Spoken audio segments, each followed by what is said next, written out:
यी सबै सस्ता र उपयोगी ग्याजेटहरू तपाईको किचनमा अनिवार्य रूपमा हुनै पर्छ, जसले दैनिक कामलाई अत्यन्तै सहज बनाइदिन्छ।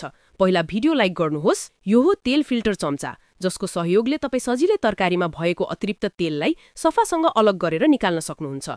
यो हो फास्ट फूड कटर, जसको प्रयोगले तपाईँ छिट्टै सलाद र फलफूल काट्न सक्नुहुन्छ, जसले किचनमा तपाईको धेरै समय बचाउँछ। यो हो पुरी कटर, जसले पुरी बेल्ने झन्झटलाई समाप्त गर्छ। यसले एकैपटक धेरै पुरी काटेर दिन्छ र मूल्यमा पनि धेरै सस्तो छ। यो हो तरकारी र फलफूल स्लाइसर। यसको सहयोगले तपाईँ छिट्टै तरकारी र फलफूलको बोक्रा छुट्याउन सक्नुहुन्छ। साथै यसले सबल बोक्रा भित्रै सङ्कलन गर्छ, जसले गर्दा फोहोर फैलिँदैन।